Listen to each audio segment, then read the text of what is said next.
I used to say, why doesn't somebody do something about this? I cried, oh, what about this need? And then a voice said, why don't you do something about it?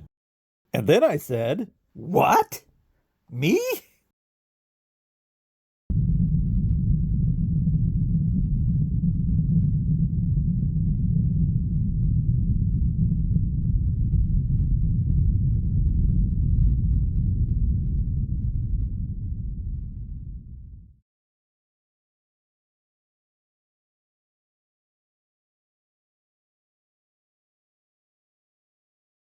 Hello everybody, my name is Roger. This video is the introductory video.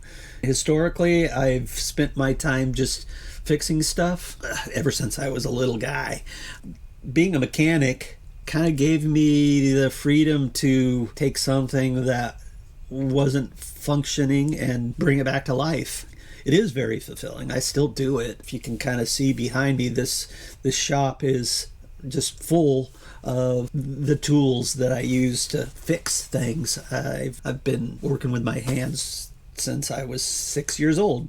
My dad taught me how to solder when he was building our first color TV in 1966. He was the inspiration, I guess, for a lot of what I did. My mother too. I mean, I can't leave her out. I mean, I have done quite a bit of art stuff early. I kind of found that wasn't so much the thing I love to do, more the mechanical type stuff. I do enjoy doing some art stuff, but it's like playing guitar.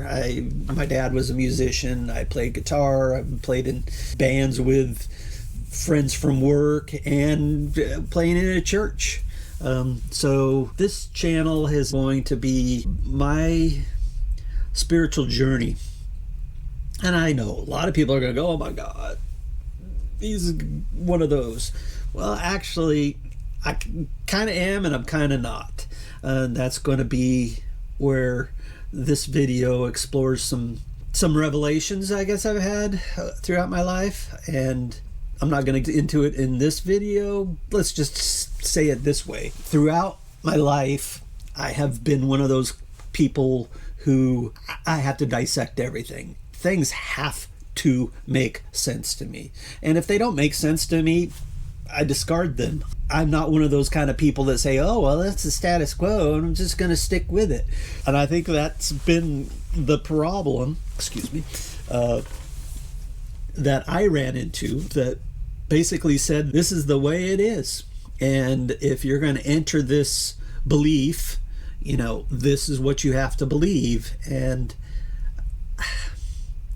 I've honestly had a very hard time with that. And as I've gotten older, and during COVID, kind of got into watching YouTube just to pass the time of day, going back through my past, changing the subject here again, and kind of explaining where I started as a kid and where I ended up today.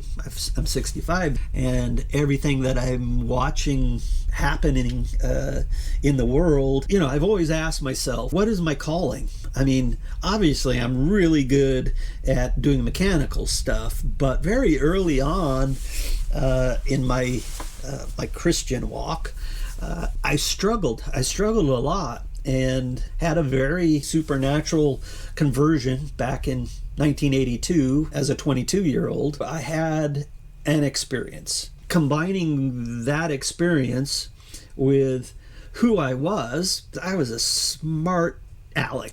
I was always one of those people who would see a problem and just dive into it. It's like, I can fix that. Brief story, when I was just starting work, the place I stayed at for 37 years, they came through. I was drilling 10,000 of the same holes into a little part a day. They came through and they asked everybody within the company, do you know how to do plumbing and electrical work? And my initial thought was not to, I've never done that. I said, sure, I can do that. So I got out of drilling 10,000 of the same holes every day, which which to me was just mundane. It's like, man, I'm wasting my skills here. So when somebody said I could go do something different, that was always my mindset. And so I went off and started doing something different. It was a small electronics manufacturer. We did all kinds of things. So we had just acquired a new building, and I had to do all of this plumbing and electrical work for the new building to get our air supply and lighting and all that stuff set up. And it just led on to other things. And throughout my 37 years working at that place, I took on every new task that could come along. I built $90,000 machines that were sold to Ford and to Chrysler and a few other companies. Long story short is I've never been afraid to say, I don't know what this thing is, but I'm going to figure it out. And that happened to me. Once I had this spiritual experience, I started going into churches and I started seeing the teachings. I had no idea. And I'm not going to get into my testimony in this video. Hopefully stick around to this maybe the second or the third video for that. But I took the mindset that was who I was into this new experience that I had. My shirt kind of says it all. You know, I kind of wore the shirt today because it kind of makes sense. It's like, what? It's like, that doesn't make any sense to me. The logic behind a lot of what people believe is tradition. It is a set of teachings, a dogma, as some people call it, doctrine.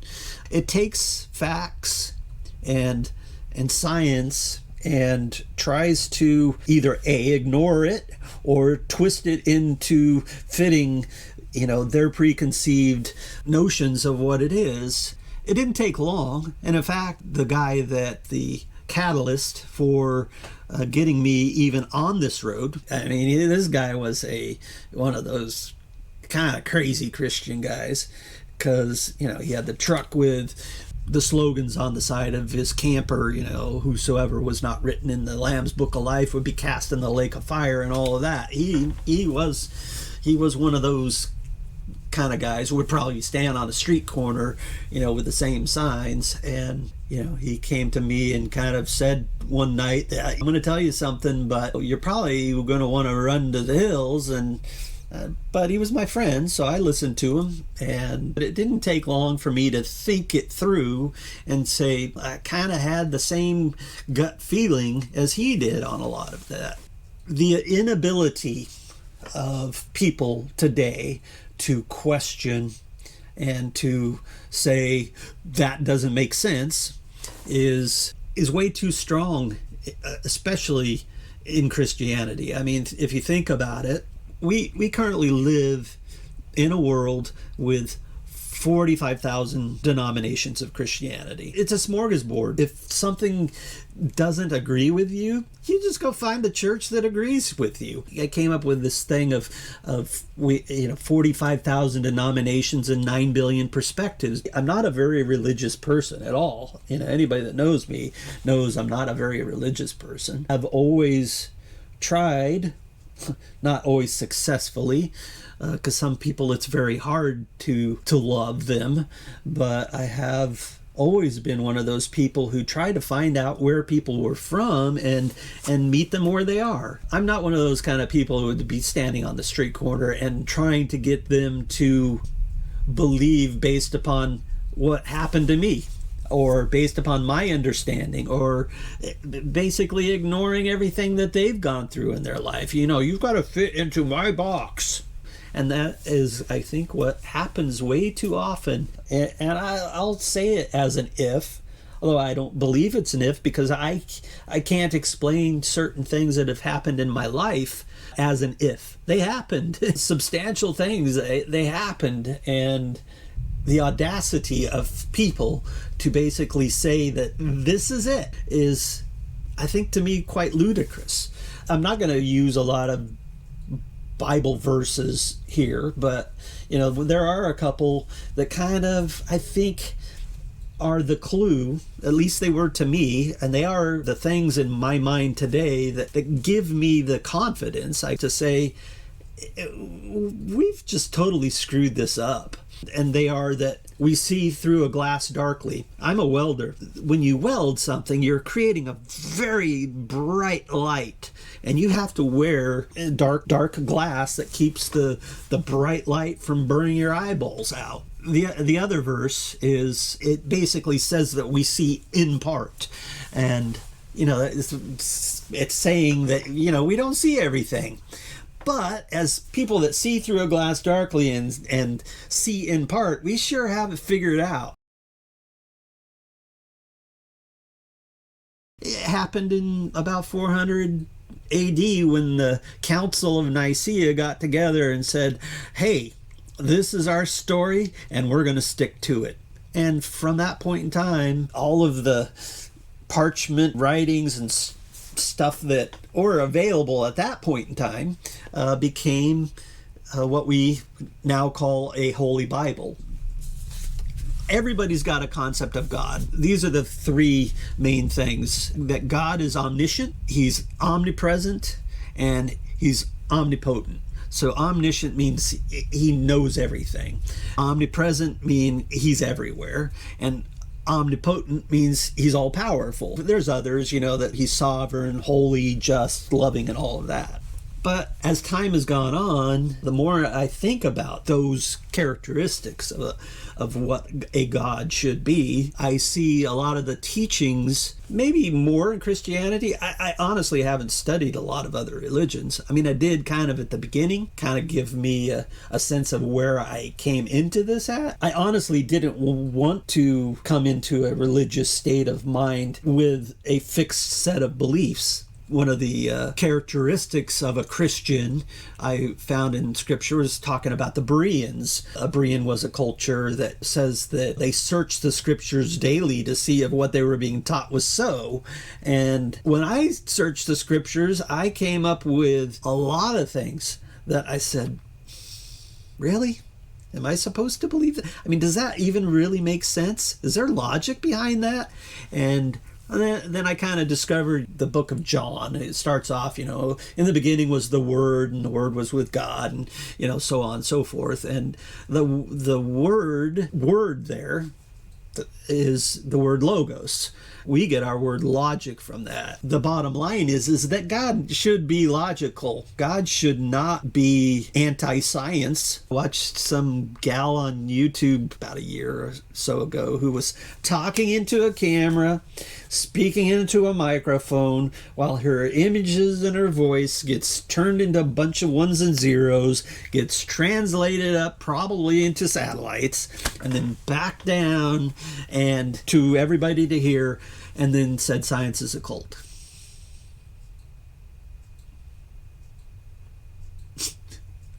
And I thought, that's the stupidest thing I've ever heard in my life. And she's got millions of viewers. And it was kind of at that point in time I said, maybe that's what I should be doing. Maybe I should take all of this stuff I feel I've learned over the past, this is my 44th year of belief in something outside myself. It was really in about, 2021, right after COVID, I had my first wake up screaming dream, which ended up coming true 2 weeks after that. And it was an event that, shoot, man, it's like, this wasn't supposed to happen. I may tell that story, but suffice it to say, it was at that point in time I really started crying out, saying, what the heck am I here for? Is it just to machine all this stuff and make things run and make things work and help my friends, and which I do. I've been doing that my entire life, just helping people that needed my abilities, and sometimes I got paid for it, sometimes I didn't. I was blessed with these skills, and they are immense, but I consider them a blessing. My ability to just see something and say, that works or that doesn't work, or, my wife bought me a t-shirt that says, if Roger can't fix it, it's not broke. Kind of that mindset. But I find so much broken in Christianity, and not because of Christianity, but because of the people throughout history that had kind of done this, they've decided that this is the box that God is in. And I am here to tell you that image of God makes no sense. Probably get people on this channel that comment, or maybe somebody like Dan McClellan will show up and say, you don't even know what the hell you're talking about. Well, maybe that's true. I'm not a Bible scholar. I read it all. I read a bunch of different translations. I have this sense about what is being taught as not making any sense. There are things that do make sense.